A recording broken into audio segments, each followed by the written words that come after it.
नमस्कार, स्वागत है आप सभी का मेरे चैनल पर। आपके साथ मैं हूं अभिषेक पाठक। दोस्तों, आज मैं एक ऐसी जगह गया जिसकी चर्चा लगातार देश भर में होती रहती है। दरअसल सुप्रीम कोर्ट के चीफ जस्टिस ने कुछ लोगों को इस देश में कॉकरोच कहा। कॉकरोच कहना इतना बुरा लगा कि आज सीजेपी यानी कि कॉकरोच जनता पार्टी बन चुकी है। कॉकरोच जनता पार्टी लगातार देश भर में प्रदर्शन कर रही है और उनका एक लंबा प्रदर्शन जंतर मंतर पर जारी है। आज मेरी छुट्टी थी, मैं खाली था, तो मैंने सोचा क्यों ना आज इस प्रदर्शन में शामिल हुआ जाए, देखा जाए कि आखिर कॉकरोच जनता पार्टी के समर्थक वहां कर क्या रहे हैं। क्या वहां पर देश विरोधी नारे लगाए जा रहे हैं? क्या देश के खिलाफ एजेंडा चलाया जा रहा है? आखिर इस प्रदर्शन में हो क्या रहा है? तो मैंने इस प्रदर्शन में क्या कुछ देखा, आइए आपको वही सब दिखाता हूं। चारों तरफ पुलिस मौजूद थी। जैसे तैसे मैं भी कॉकरोच जनता पार्टी के प्रदर्शन में घुस गया। प्रदर्शन वाली जगह पर एक पोस्टर लगा था जिसमें मोदी सरकार के 4 मंत्रियों के फोटो लगे थे। निर्मला सीतारमण, एस जयशंकर, पीयूष गोयल और राजनाथ सिंह। इस पोस्ट में बताया गया था कि कैसे इन चारों के बच्चे विदेश में पढ़कर आए हैं और हमारे बच्चे देश में धूल भाग रहे हैं। इस प्रदर्शन में चारों तरफ एक पोस्टर लगा था, धर्मेंद्र प्रधान इस्तीफा दो, पेपर लीक बंद करो। यानी कि प्रदर्शन में हर शख्स यही कह रहा था कि नीट का जो पेपर लीक हुआ है उसे लेकर धर्मेंद्र प्रधान का इस्तीफा ले लेना चाहिए।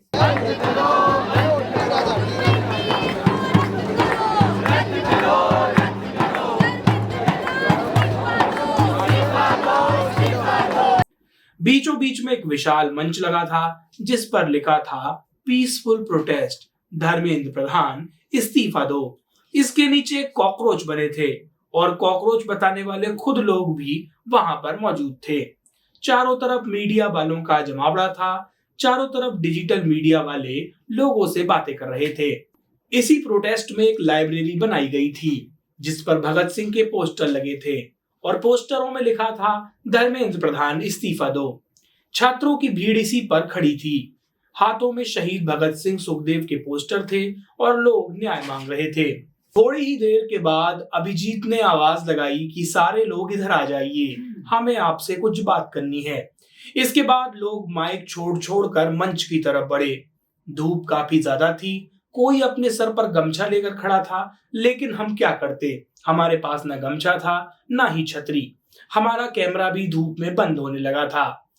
इसके बाद क्या हुआ, कुछ पोस्टर्स और दिखाई दिए। एक महिला हमारे कैमरे पर आकर नारेबाजी करना चाहती थी। एक चाचा भी हमारे कैमरे पर कुछ बोलना चाह रहे थे, लेकिन हमारा नसीब खराब था। हमारा माइक खराब हो गया और हम किसी की आवाज रिकॉर्ड ही नहीं कर पाए।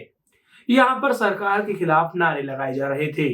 यहाँ चारों तरफ मीडिया ही मीडिया नजर आ रही थी, लेकिन न कोई आज तक, न कोई कल तक, न कोई परसों तक मोदी मीडिया का दूर दूर तक कोई निशान नहीं था। हम थोड़े और आगे बढ़े, एक और स्टॉल दिखाई दिया जिस पर महात्मा गांधी, बाबा साहब अम्बेडकर, कम्युनिज्म, कम्युनिस्ट क्या है, इन सब की किताबें लगी थीं। कोई हाथ में चाउमीन दबा रहा था तो कोई जमीन पर आराम फरमा रहा था। धूप बहुत तेज थी।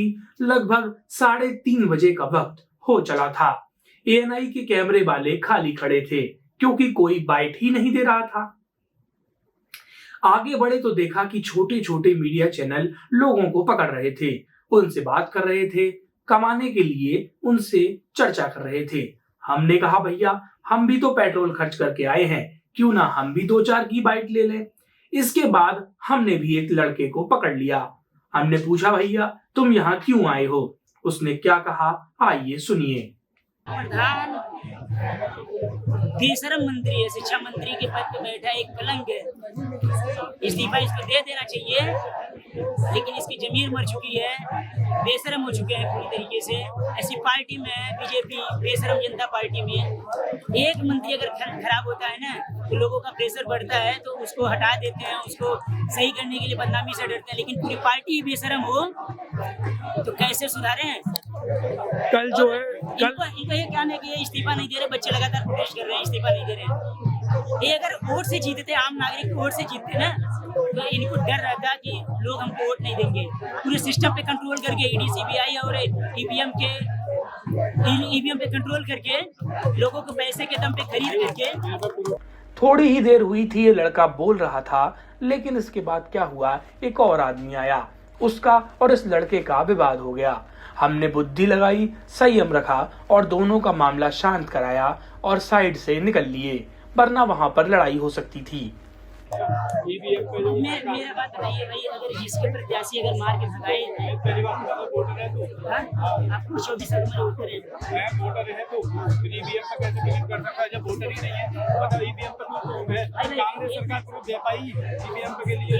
सुप्रीम कोर्ट ने, हाई कोर्ट ने, किसी ने भी मतलब मांगा था कि भाई प्रूफ दो, ईवीएम का मुद्दा भी हो जाएगा। इतने लिस्ट क्या कौन सी बता, कौन सी सीधे कर सारी फर्जी है, सारी की सारी फर्जी है, सारी की सारी फर्जी।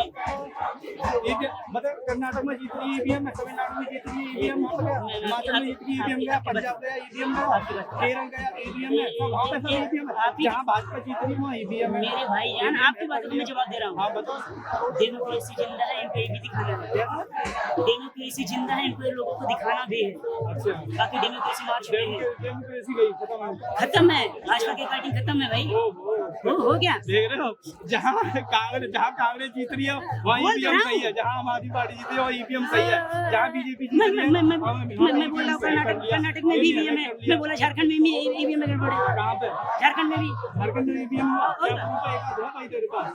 और कैसे सरकार बन रही है, किस लोगों की बातें कौन सी जनता?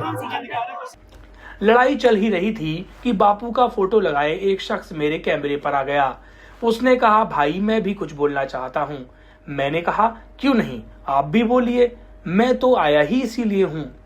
भाई बहुत गुस्से में तो नहीं था, लेकिन बड़ा परेशान था। उसने क्या कुछ कहा, सुनिए।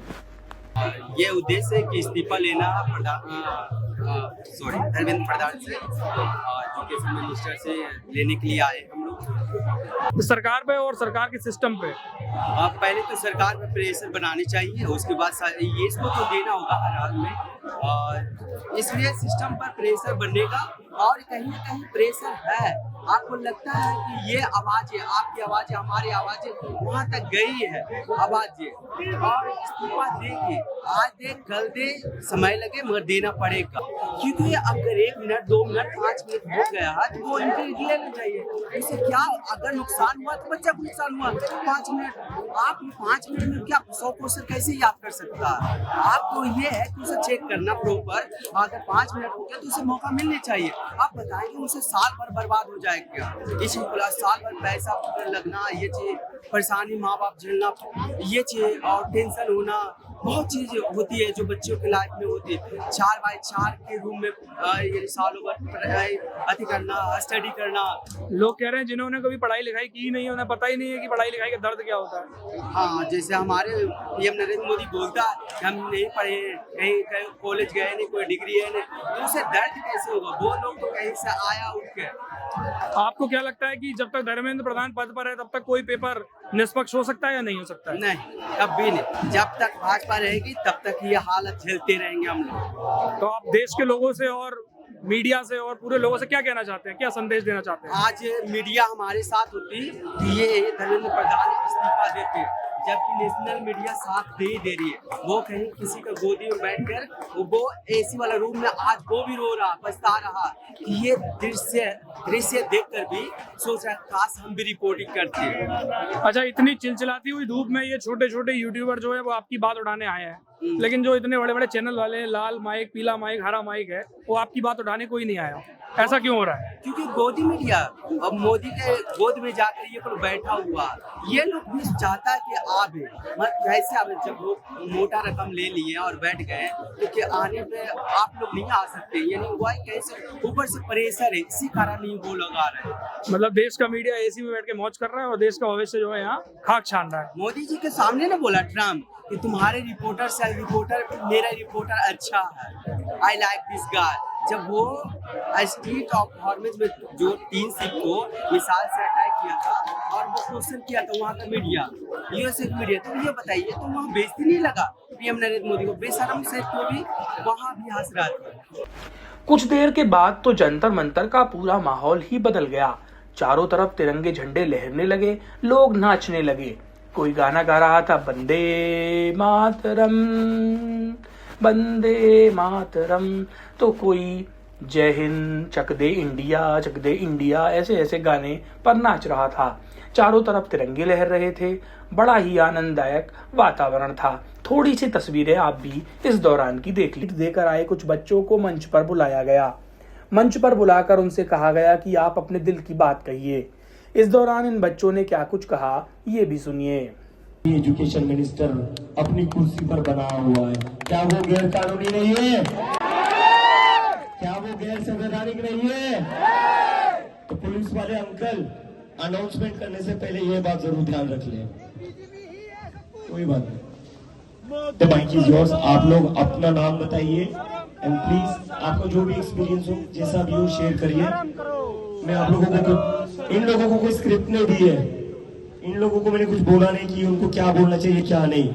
मैं चाहता हूं, देश के प्रधानमंत्री की मन की बात बहुत हो गई, अब स्टूडेंट्स की मन की बात होगी।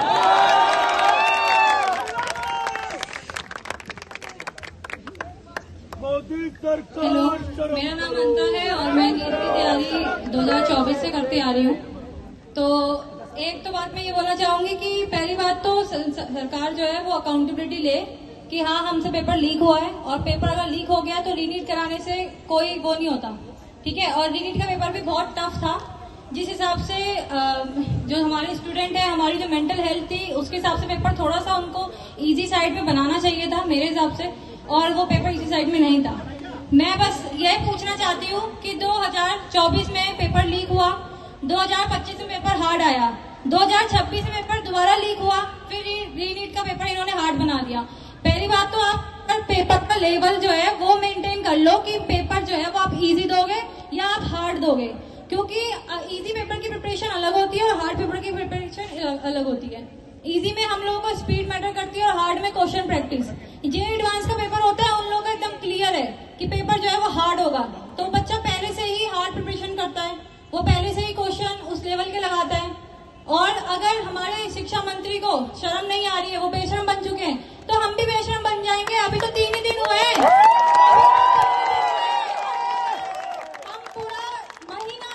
हम पूरा महीना यहाँ पे बिता देंगे कि जब तक आप रिजाइन नहीं करते हो हम आपको छोड़ने वाले नहीं हैं।